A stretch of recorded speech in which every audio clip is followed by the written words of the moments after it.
Para frasearmos o texto que li na abertura do culto, capítulo de Mateus, de número 6, do verso 5 a 8, para entendermos esse texto que lemos, quero ler um texto com os irmãos no livro de Lucas, no capítulo 11. Vou ler apenas o primeiro versículo.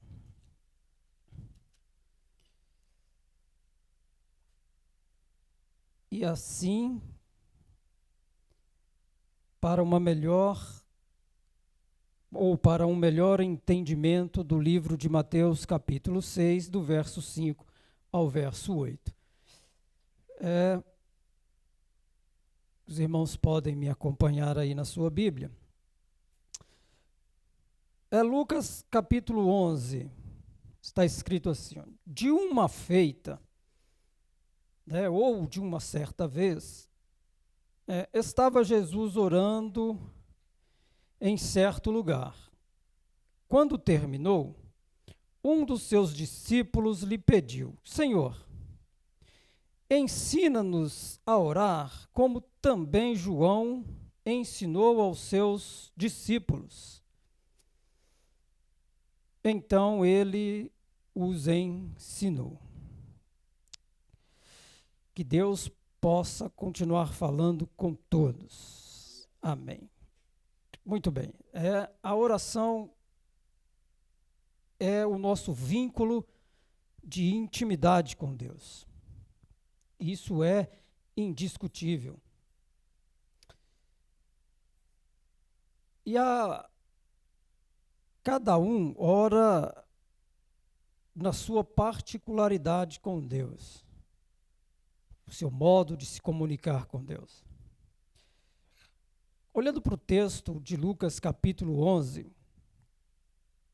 quando um dos seus discípulos se aproxima de Jesus e pede para que Jesus os ensine a orar da forma ou como João ensinou os seus discípulos. Então, eu não posso deixar de pensar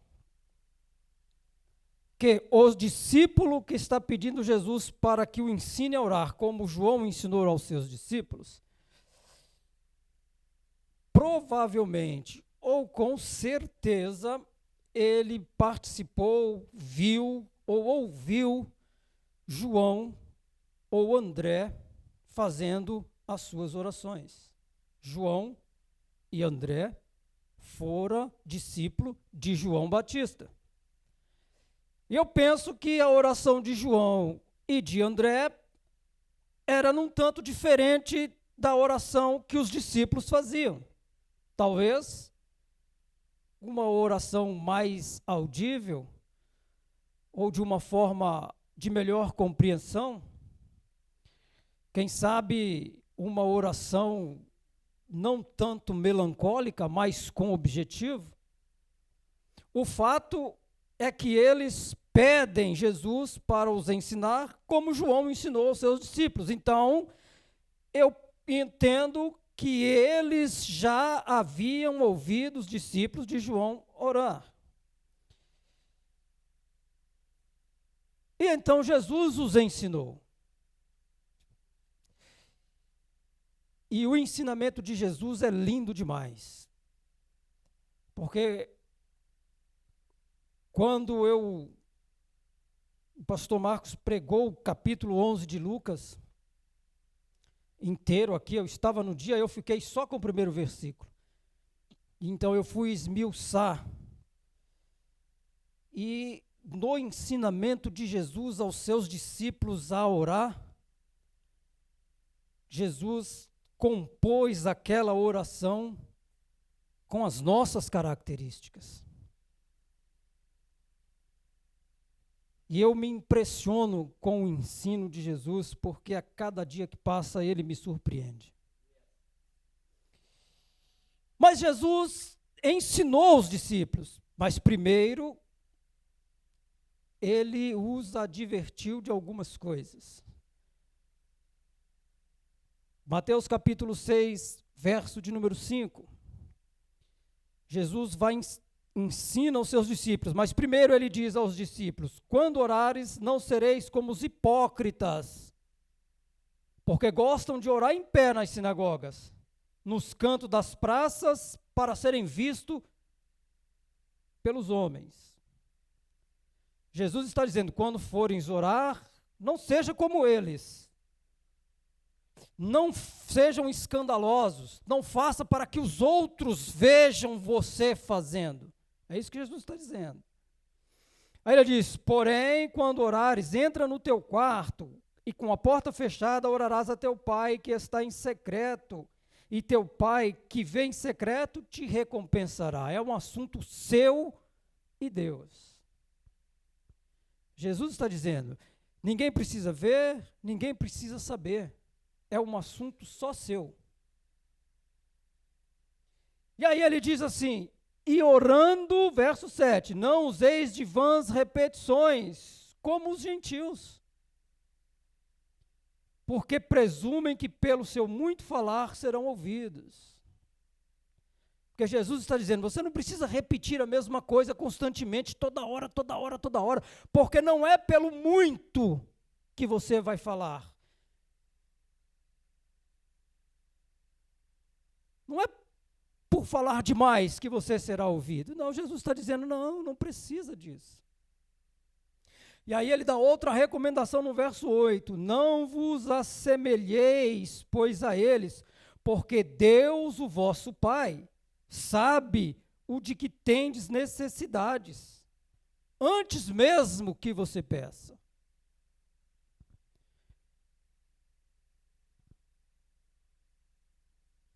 Jesus, em toda situação, ele soube aproveitar para ensinar no momento certo e na hora certa. Então, quando os discípulos pedem a Jesus: Senhor, ensina-nos a orar, aí Jesus pega a brecha, a oportunidade: vou ensinar, mas primeiro vou doutrinar, para que eles não sejam como os outros. Porque nós somos um povo diferente. Nós somos diferentes. A nossa intimidade com Deus é algo diferente. Então Jesus ensina a oração. Mas aí Jesus olha para os discípulos e enxerga nos discípulos filhos, adoradores, submissos, servos, necessitados, pecadores, homens fracos e carentes.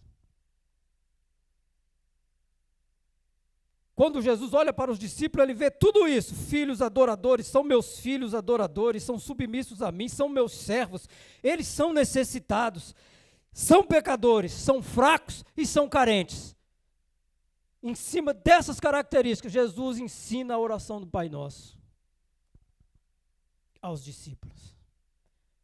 Jesus compõe uma oração que hoje ainda é e sempre será uma oração cotidiana. Uma oração que, se você entrar, ou talvez você não conheça, mas eu conheço pessoas que permanecem com a Bíblia aberta nesse texto, com essa oração. Esta oração a minha avó recitava de manhã, de tarde e de noite.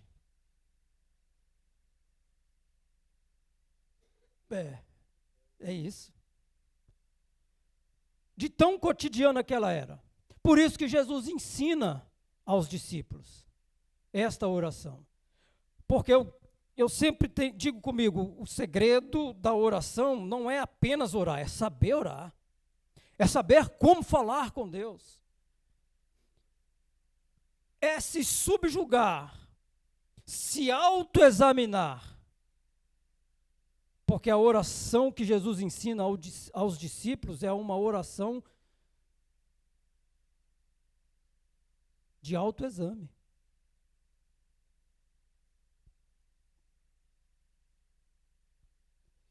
Quando Jesus diz Pai Nosso, ele se refere a filhos. Quando Jesus diz, santificado seja o teu nome, ele está falando de adoradores. Venha o teu reino de submissão. Faça-se a tua vontade, para mim, que sou servo. Faça a tua vontade sobre a minha vida. E o pão nosso de cada dia dai-nos hoje, porque somos necessitados. Perdoe as nossas dívidas, porque somos pecadores. Não nos deixe cair em tentação, porque somos fracos. Mas livra-nos do mal, porque somos carentes.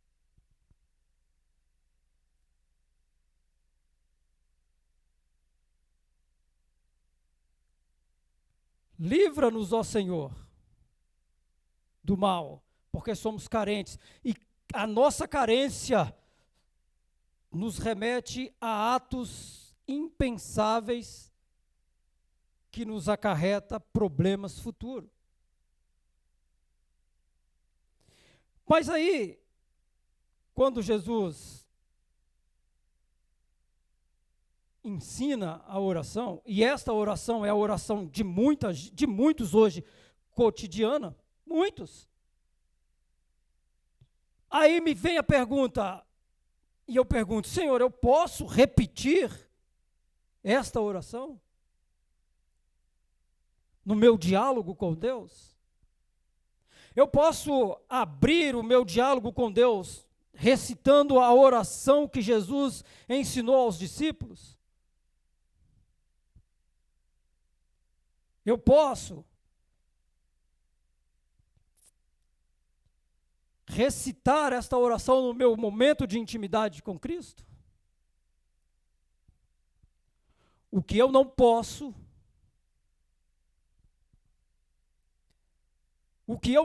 é dizer Pai, se não demonstro diariamente a minha relação de filho.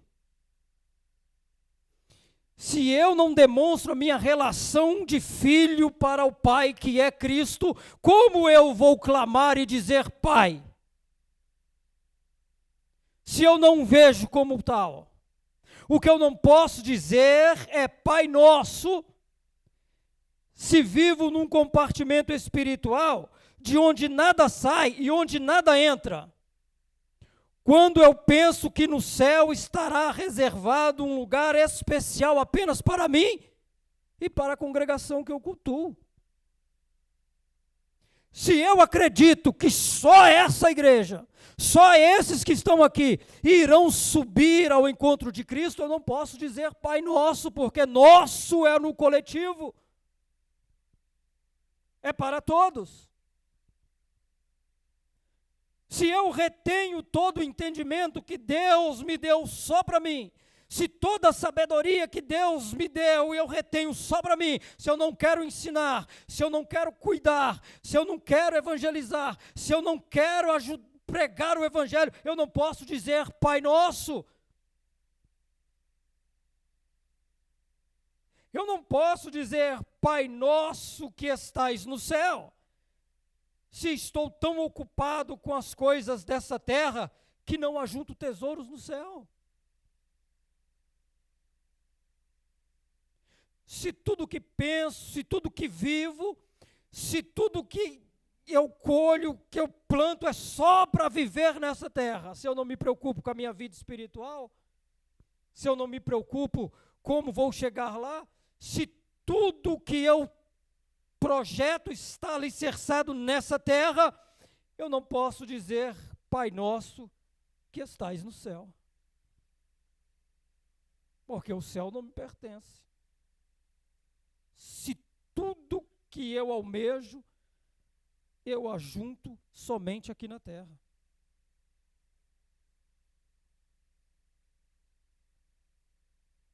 Eu não posso dizer santificado seja o teu nome, se eu que chamo pelo seu nome não sou um santo.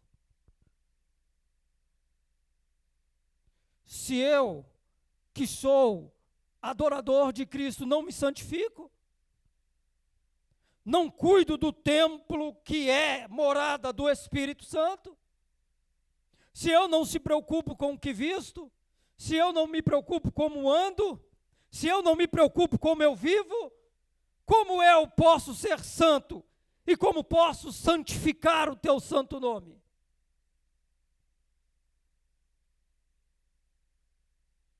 Se ao invés de me santificar, eu me sujo mais.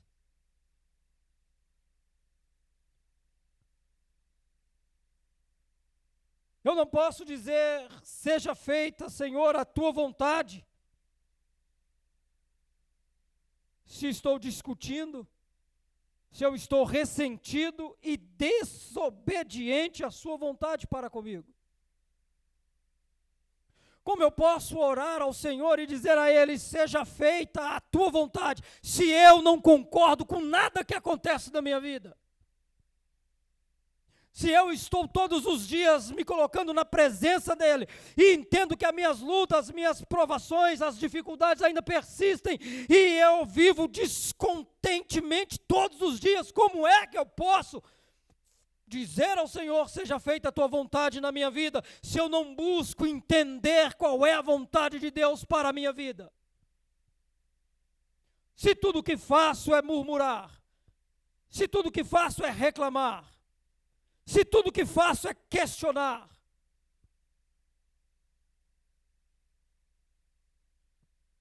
se me ausentar, me distanciar,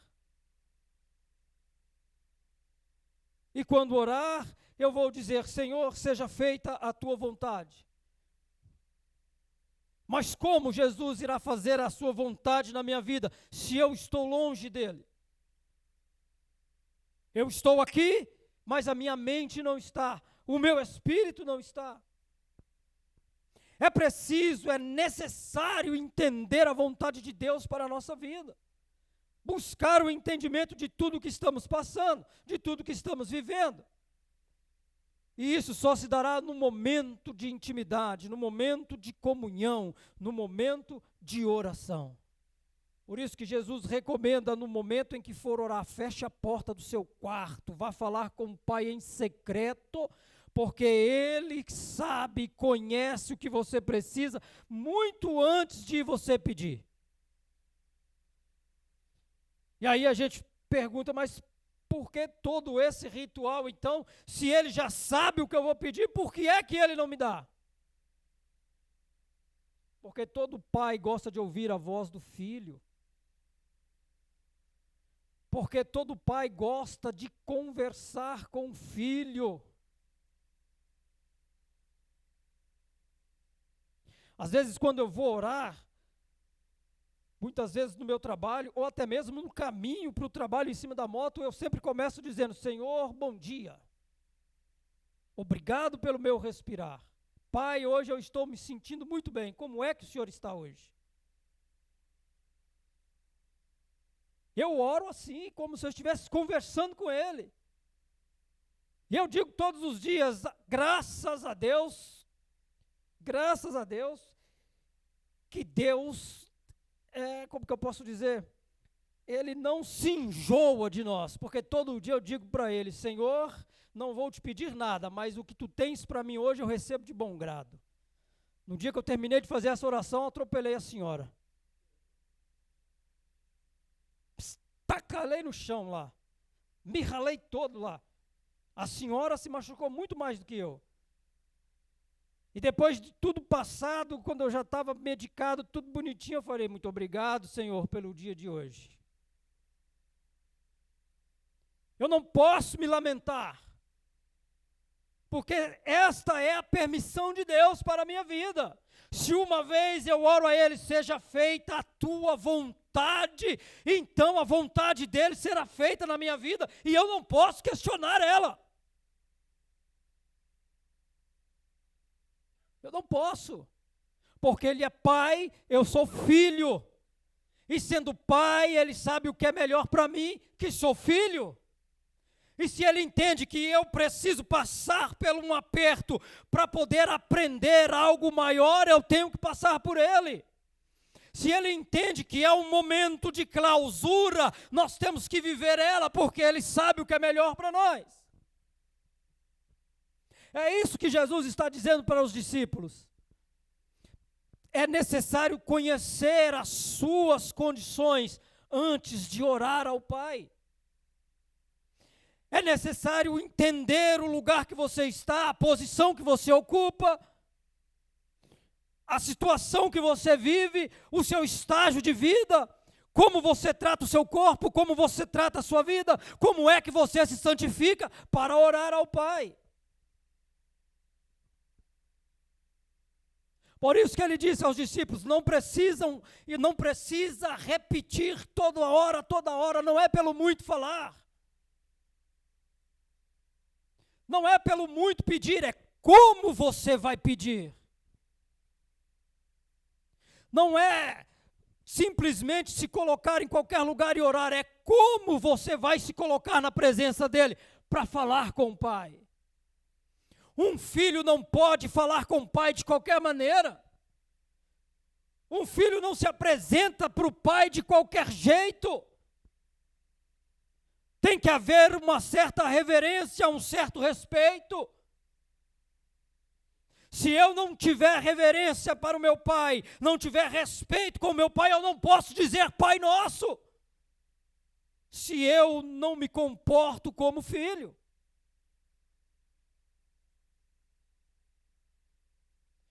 E aí eu não posso dizer, seja feita a tua vontade, assim na terra, se não estou preparado para dedicar minha vida aqui ao seu serviço. Se eu não estou preparado para lidar com as coisas espirituais nessa terra, como é que vai ser quando eu estiver lá? Se eu não me preparo, se eu não me busco, se eu não consagro, se eu não procuro o reino de Deus, como é que eu vou viver?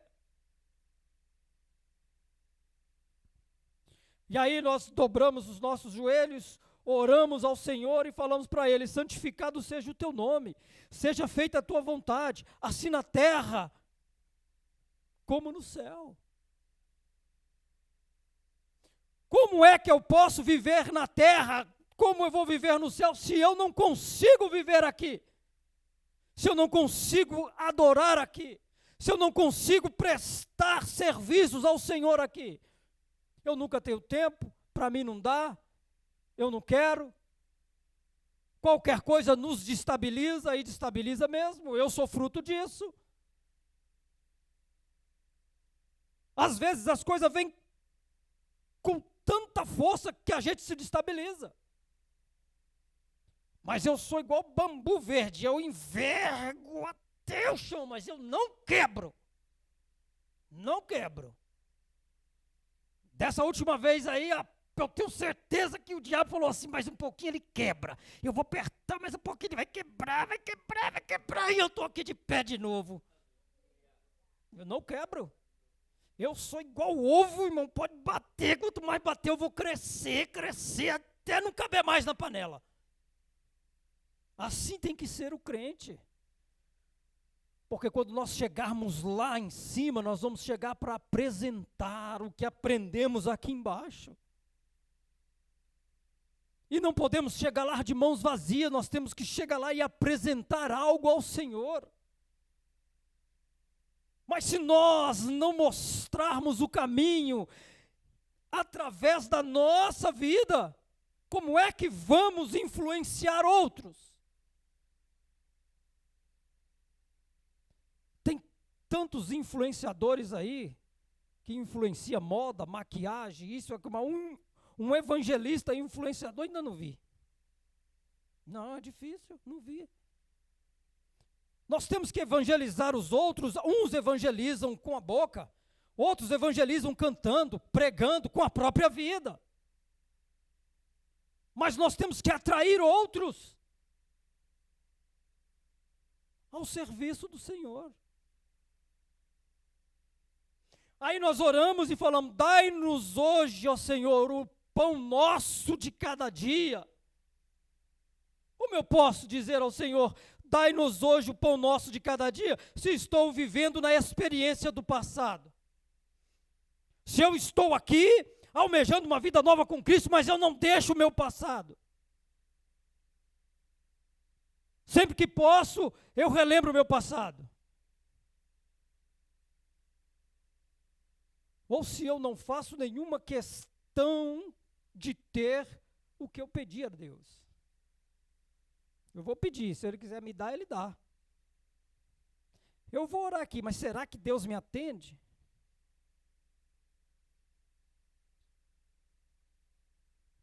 Se nós não fizermos questão daquilo que pedimos a Deus, se não vier, nós deixamos de lutar? Como é que eu posso continuar orando se eu não estou disposto a lutar?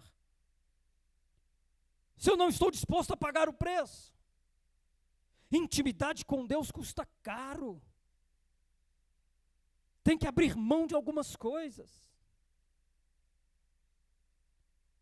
É viver o que os outros não querem viver.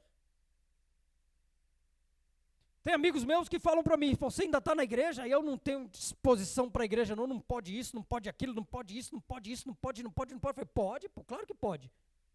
Eu posso tudo, porque eu sou livre, mas nem tudo me convém. Eu disse uma vez para um amigo meu, eu posso fazer tudo que você faz, eu posso fazer.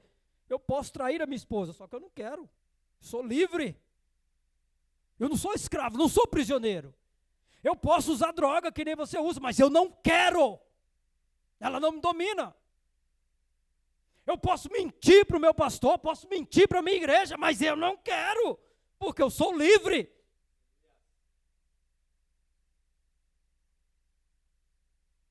Como eu não posso orar dizendo perdoa-nos as nossas dívidas, assim como nós também perdoamos os nossos devedores.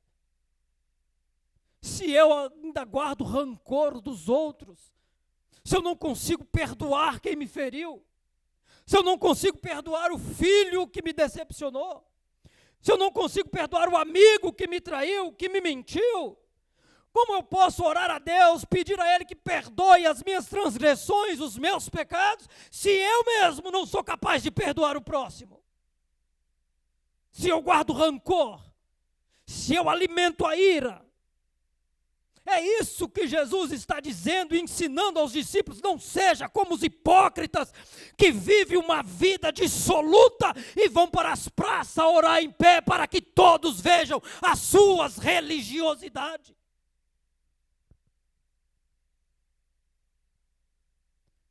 É isso que Jesus está ensinando.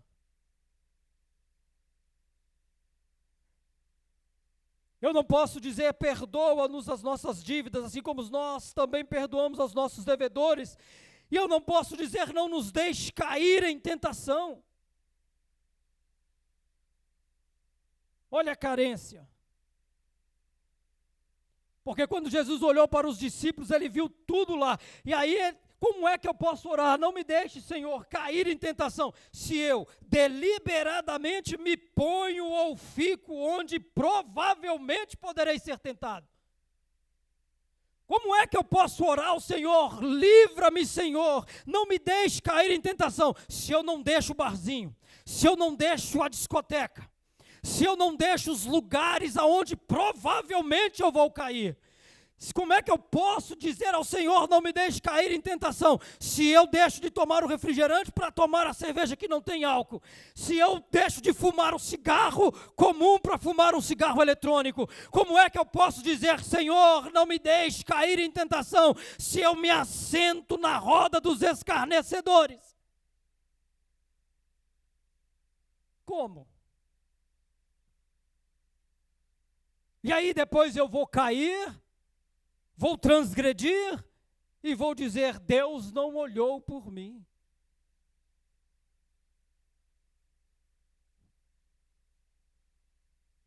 Salmos capítulo 1, verso 1 diz assim, ó, bem-aventurado, ou seja, feliz do homem que não anda no conselho dos ímpios e não se detém no caminho dos escarnecedores e nem se assenta na roda dos escarnecedores.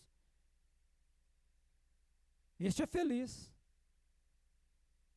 é bem-aventurado.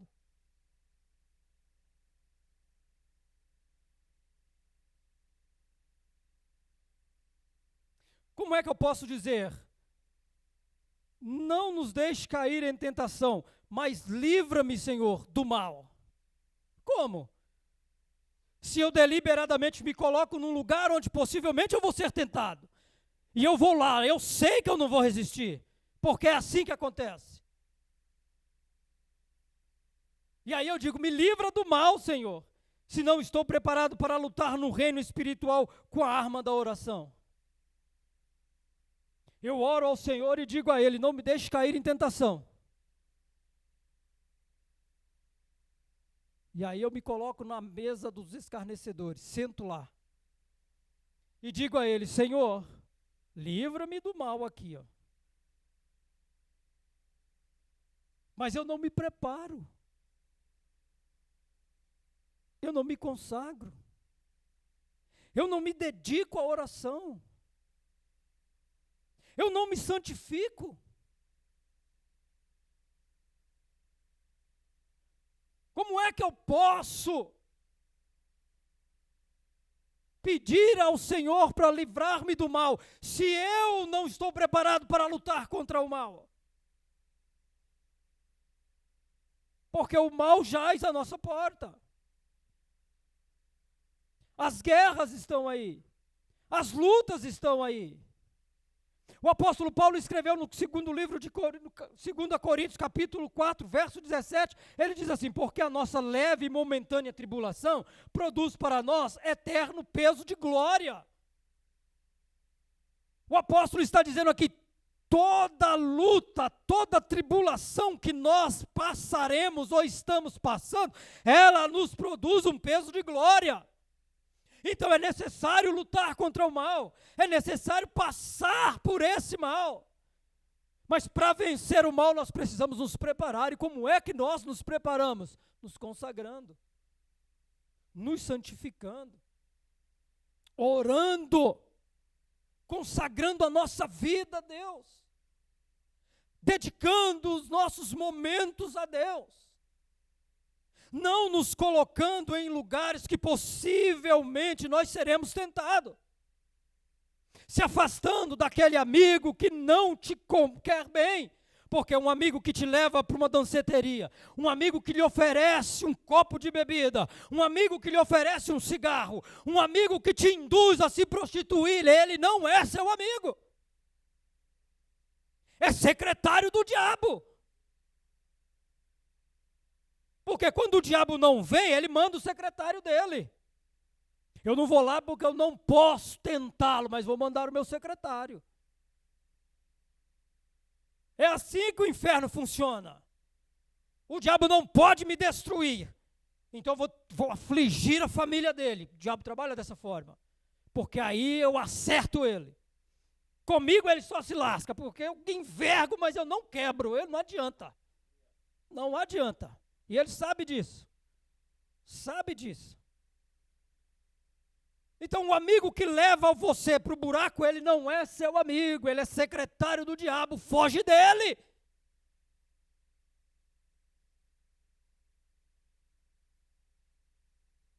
Aí eu não posso dizer, livra-nos, Senhor, do mal, porque teu é o reino.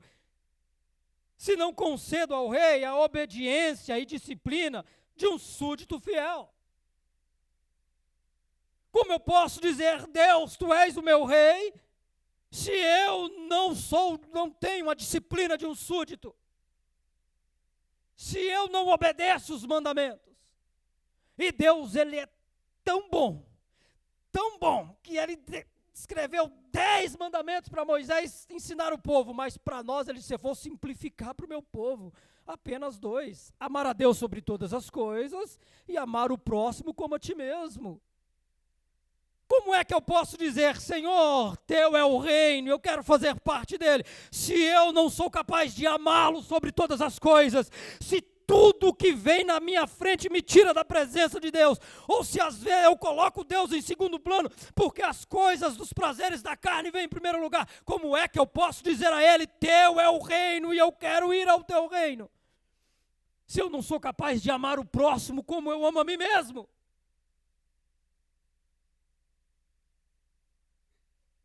Porque é isso que Jesus está ensinando aos discípulos. Eu vou ensinar vocês a orar. Mas primeiro eu vou dizer para vocês o que não pode ser feito. É como se Jesus estivesse dizendo para ele: você não pode dizer, teu é o reino, Senhor, se você não se comportar como um súdito fiel. E aí eu vou encerrar. E aí nós oramos. Eu não posso orar dizendo, teu é o reino, teu é o poder, Senhor, se eu temo que os homens me possam fazer ou que os vizinhos pensam a meu respeito. Se eu temo que os homens podem fazer contra mim, que estou alicerçado no poder de Deus, se quando eu percebo que é uma ameaça, eu digo, a mim não, porque o meu sangue aqui, eu não vou falar, porque aqui deve ter baiano, mineiro, paulista, então eu vou dizer, eu não tenho sangue de barata, eu resolvo. Antes que ele me derrube, eu derrubo ele. Meu irmão, Deus, Ele é poderoso suficientemente para te proteger.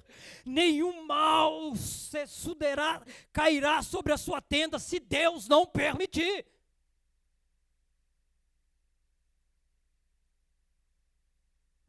Como é que eu posso dizer, Senhor, todo poder é teu, tu tens todo o poder, se eu me importo com aquilo que pensam de mim? Eu vou para a igreja, mas eu vou levar uma Bíblia bem pequenininha, isso é bem típico de jovem, né?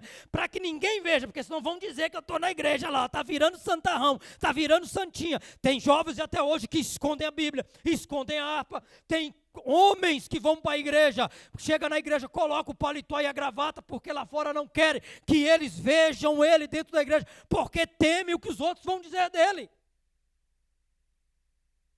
Eu sempre fui muito resolvido na minha vida, sempre fui. E no dia que eu me converti, eu comprei uma Bíblia, coloquei debaixo do braço e fui para a igreja. Sabe o que os diziam de mim? Olha lá, outrora era um drogalito, um beberrão, agora, olha, de Bíblia debaixo do braço, de terno, isso aí nasceu torto, vai morrer torto e a cinza vai ficar torta. É balela, é mentira. Deus muda, Deus conserta, Deus transforma.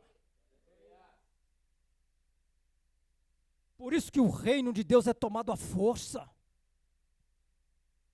Como é que eu posso dizer, teu é o poder e tua é a glória? Eu não posso dizer, Senhor, tua é a glória, se estou procurando a minha própria glória. Como? Eu não posso dizer ao Senhor, a glória é tua, se eu a quero para mim. Se eu venho para a igreja para cantar e eu quero que os holofotes estejam sobre mim. Pode? Não pode. Muitos se perdem porque querem usurpar a glória de Deus. Por isso que Jesus está dizendo para os discípulos lá, fecha a porta.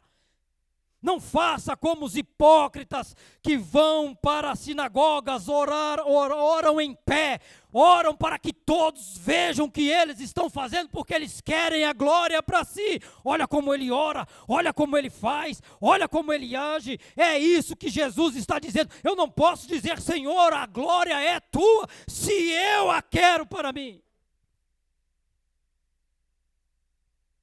Não posso. Eu não posso. Eu não posso dizer para sempre, teu é o poder, tua é a glória, para sempre. Eu não posso dizer para sempre se o meu horizonte está limitado pelas coisas do tempo. Sempre quer dizer eternamente, perpetuamente, constantemente, continuamente, sem exceção. O poder de Deus, a glória de Deus, ela é contínua, ela é perpétua, ela é constantemente, ela é sem exceção. Mas eu não posso dizer isso se o meu horizonte estiver preso nesse tempo aqui. O horizonte, o meu âmbito, meu campo de visão, as minhas perspectivas de um futuro presa nesse mundo. Eu não vou conseguir nada se eu estiver preso a esse mundo aqui, a esse plano aqui.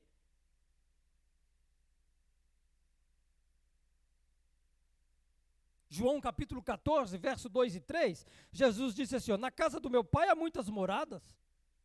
Se não fosse assim, eu vos teria dito, vou preparar-vos lugar.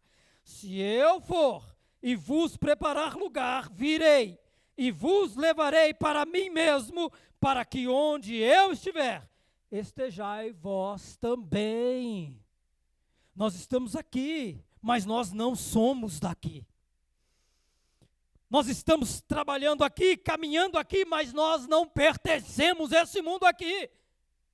O nosso horizonte, o nosso campo de visão não pode estar limitado a esse tempo. Nós precisamos enxergar com os olhos da fé. Se eu não consigo enxergar através dos olhos da fé o que Deus tem preparado para mim na outra dimensão, eu não posso dizer, Senhor, o teu poder, a tua glória, ela dura para sempre.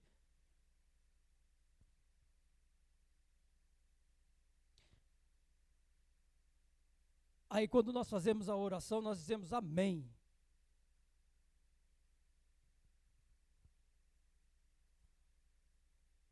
Mas eu não posso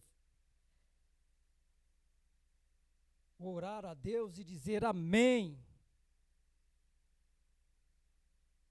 se não acrescentar, custe o que custar. Aí eu estou acrescentando. Porque quando nós dizemos, teu é o poder, tua é a glória, para sempre, amém. Nós estamos concordando com Deus.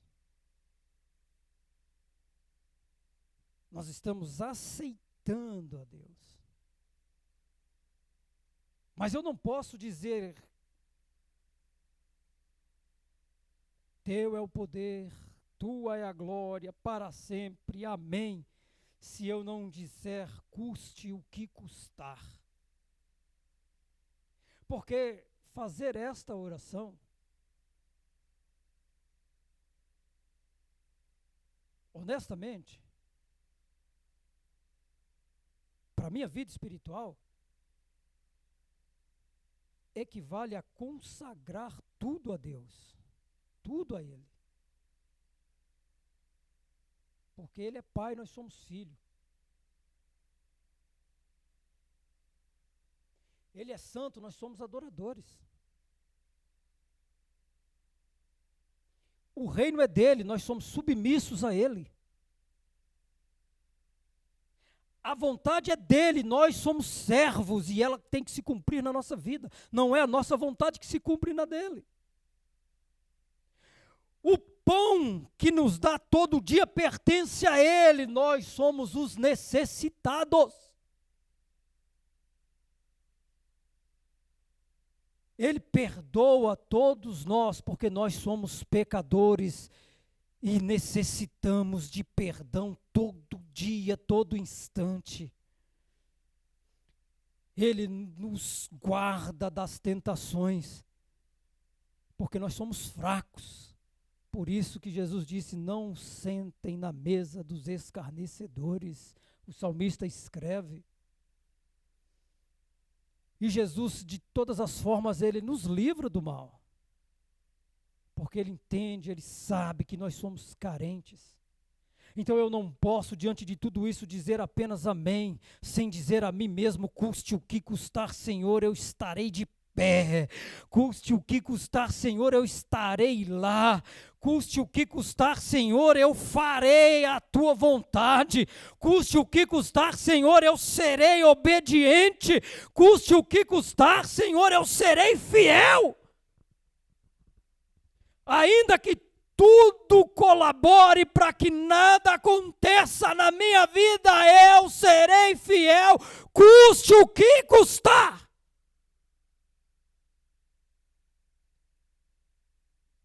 Porque a minha vida tem que ser consagrada no altar de Deus. Sem a oração nós não iremos a lugar algum. O segredo não é apenas orar, porque orar, os gentios também oravam.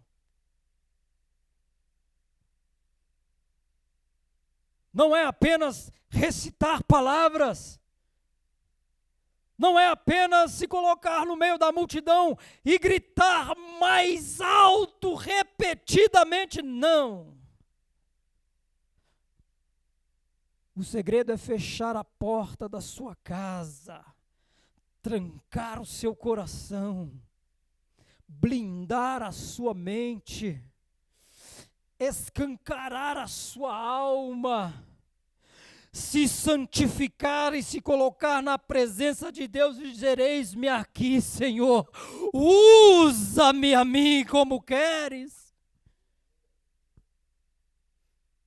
E fazer o seu devocional com Cristo. Você pode dizer amém? Então diga comigo: custe o que custar.